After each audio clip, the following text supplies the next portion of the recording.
Hello my dear friends, you're in the Military with Summary channel. In this video we're going to discuss the most important events that took place during the previous 12 hours. We have a lot of very interesting updates, so let's start. And first we're going to talk about Zelensky. He made a lot of very interesting statements right before the beginning of talks between the United States of America and the Russian Federation that are going to take place today on the territory of Miami. Zelensky stated that Ukraine cannot withdraw from its territories. There is neither the possibility nor the desire to do so, and the Ukrainian people do not want this either. Ukraine controls parts of the Donetsk and Lugansk regions and does not intend to leave its territories. Furthermore, he stated that after this ceasefire, Ukraine will not be able to sustain an army of 800,000 people on its own. During this period, Ukraine will need the support of partners and a guarantee of security. Furthermore, Zelensky stated that there may not be a peace agreement. A peace agreement exists not only on paper, it exists when the war is stopped, he said at the meeting with the Portuguese Prime Minister. Peace is better than war, but not at any cost. We have already paid a high price. He also reported that Ukraine Armed Forces Foreign Ministry has begun work on creating the necessary infrastructure for elections. A ceasefire may be declared in Ukraine for the duration of the presidential elections. You know that we received a very interesting statement that came from the territory of the Russian Federation. So this is Medvedchuk. He is the leader of the Other Ukraine movement, and he stated that without the votes of Ukrainians living in Russia and refugees abroad, elections in Ukraine will not be legitimate. He stated this during the previous 24-48 hours, and he is going to compete Zelensky on the presidential elections, but most likely he will not be able to return to the territory of Ukraine. So the presidential elections on Ukraine are going to be a very interesting political game between the West and the East, and as it was told, Russia will never recognize these elections if Ukrainians on the territory of Russia are not taking part in this process. Furthermore, we received the report that the anti-corruption offices and bureaus are preparing a new attacks on Zelensky's inner circle, which most likely are going to happen in coming days. Now let's discuss the situation on the ground, and first let's continue with the Odessa region, where the Russians continue bombing and attacking the objects of critical infrastructure in this area. During the previous night we received at least 2 videos from this region. So this is the first one, and this video came to us from the settlement of Sychovka. Here we can see attacks with drones on Ukrainian probably oil refineries or some oil warehouses or oil storages. The Russians were attacking this territory with drones, and we can see a very heavy explosion in this area. And when the explosions started, the Ukrainians from this area began running away with their trucks completely filled with fuel. So the Russians continue their attacks in this area. Furthermore, the Russians, according to information we have, attacked the settlement of Mayaki. More precisely, the Russians once again attacked the bridge in this area. So now it's clear that the Russians are going to destroy the bridge completely without any chances for Ukrainians to restore the bridge. And as we discussed in the previous videos, currently up to 60% of fuel in Ukraine goes right exactly through the southwestern part of Ukraine. If Russians are able to destroy the bridge, obviously this will increase costs for Ukrainians. Now let's discuss the situation on the ground, and let's continue with the Zaporozhye direction. During the previous 24 hours, pro-Ukrainian sources published this video, and here we can see the line of defense, the second Zaporozhye wall or something like this, that was created by Ukrainians. Here we can see a Ukrainian drone that was flying above this area and that was filming the defense layer of new Zaporozhye wall.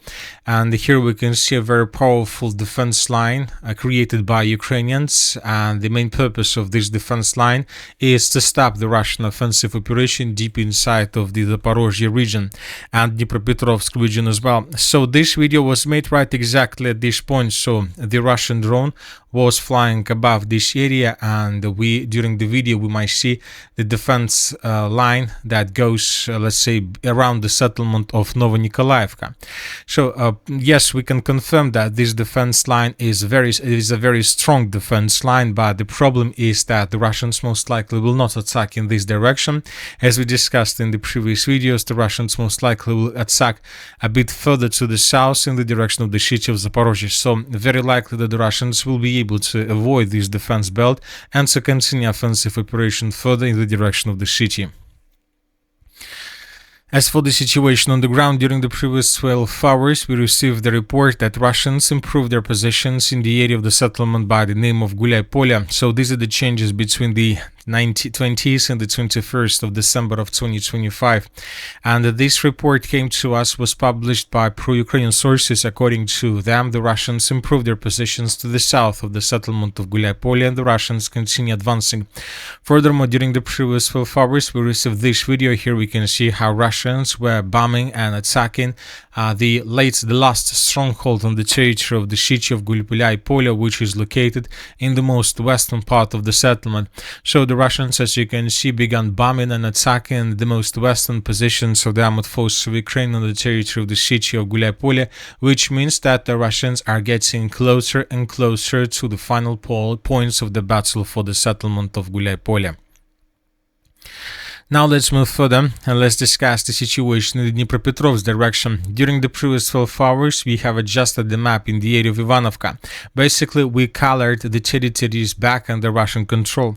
I would like to remind you that before all these negotiations started, the Ukrainians launched a counter-offensive operation in the area of the settlement of Ivanovka, and Ukrainians reported that as a result of counter-offensive operation, they managed to restore almost complete control over this settlement. But later we received reports that neither the Ukrainians counterattacked nor their counterattack was completely unsuccessful. So today we have this video. Here we can see how special forces of the armed forces of Ukraine were counterattacking positions of the armed forces of the Russian Federation in the northwestern part of the settlement of Ivanovka. And then when this counter-offensive operation, counterattack was carried out by Ukrainians, they retreated towards the settlement in the northern direction, towards the settlement of Tarasovka. So based on this video, we came to the conclusion that if Ukrainians attacked Russian positions in this area, this means that the entire settlement of Ivanovka is under complete control of the armed forces of the Russian Federation. Based on the video that was published by Ukrainians, we adjusted the map and colored the entire settlement under complete control of the armed forces of Russian Federation. Now let's move further and let's discuss the situation in the Sivers direction. During the previous nights, we received small changes. First of all, and this is a very important piece of news, pro-Ukrainian sources confirmed that the Russians improved their positions significantly around the city of Siversk, and that the Russians continue their offensive operation further in the western direction. Based on the report that was published by this Ukrainian source, we haven't adjusted almost anything, just a small part in the area of the settlement of Kuzminivkavka. But even this report, not this one, but this one in the area of the settlement of Svetopokrovskaya. The Russians, according to this report, currently are outflanking the positions of the armed forces of Ukraine in the territory of Svetopokrovsk.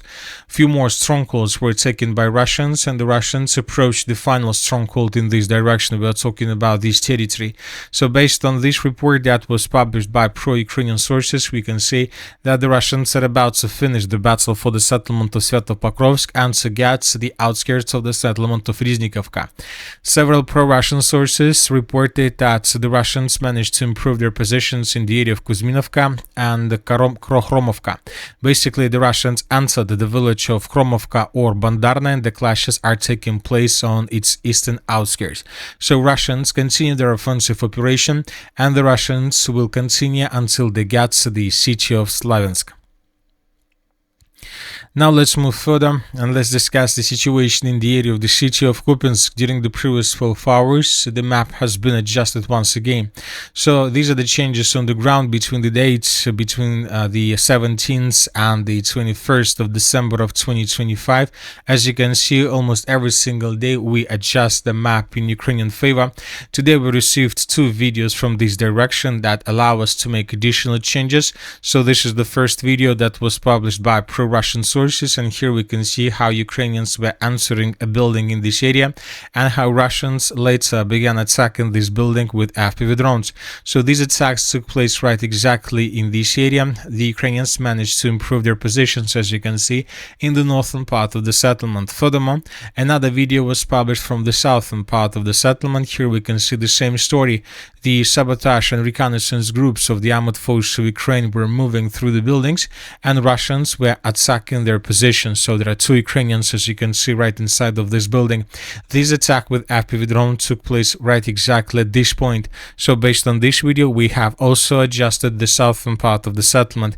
So we see that the news around positions of the armored forces of the Russian Federation on the territory of the city of Kupiansk is tightening. The Ukrainians continue counterattacks. One thing is clear, and according to these videos, we can make this conclusion that Ukraine suffered huge losses during these offensive operations.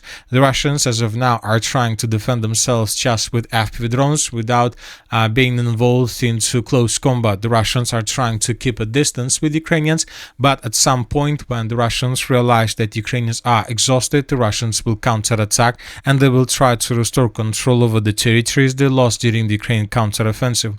You know that this is not the first counteroffensive operation from the Ukrainian side. I would like to remind you that in August and September of 2025, Ukrainians counterattacked to the north of the settlement of Rodinska in this direction. Yes, Ukrainians managed to recapture some positions and then they stopped, and now we see that the Russians are counterattacking once again, and now the Russians are returning everything they lost during August, September, October of 2025. So most likely Ukrainians will be able to improve their positions in the area of the city of Kupiansk, but it's just a matter of time. It's just a matter of 2 or 3 weeks or 4 weeks. We're talking about the time that Ukrainians will be able to win during these counterattacks. Then Russians, of course, will continue their own offensive operation with the purpose to establish complete control over this pocket to the east of the river Voskol and, of course, over the city of Kupiansk itself. Now let's talk about the Sumy direction. Now this direction is probably the most interesting along the entire line of combat contact, because according to information we have, Russians yesterday launched their offensive operation. They crossed the border with Ukraine at this point. Yesterday the Russians stated that they managed to establish complete control over the settlement by the name of Vysoka.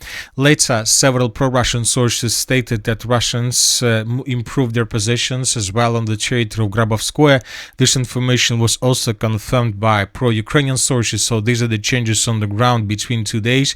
This is the situation by the end of the 19th, this is 20th, and this is the beginning of the 21st of December of 2025. Furthermore, pro-Ukrainian sources confirmed that something is happening in this direction. They colored this territory, as you can see, as a gray zone. And today we got another important update that Russians, as a result of offensive operation, managed to enter the settlement of Ryasna. So this village, currently the clashes are taking place right exactly for this area. So there are very high chances that in coming days or maybe even hours, the territory in this direction would be adjusted like this.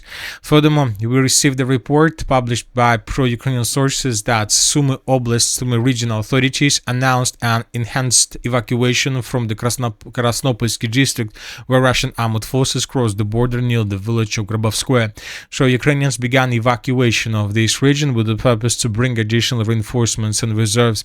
So it seems that the clashes are going to continue in this direction. Russians most likely will try to improve their positions and to get as close as possible to the city of Sumy from the southeast. Especially the Russians will try to maybe even cut physically railways between the city of Sumy and the city of Kharkiv. If Russians can cut these railways physically, this can probably bring problems to the entire Ukrainian logistic on the eastern part of Ukraine. So let's wait and see what is going to be next, but one thing is clear, that most likely the United States of America is no longer able to be involved in this conflict. Currently they have their own problems. I believe that everybody has already seen and watched updates about the situation around Venezuela. Today we got a report that another oil tanker was seized by the United States of America, and states published this video of this special operation that was carried out in this area.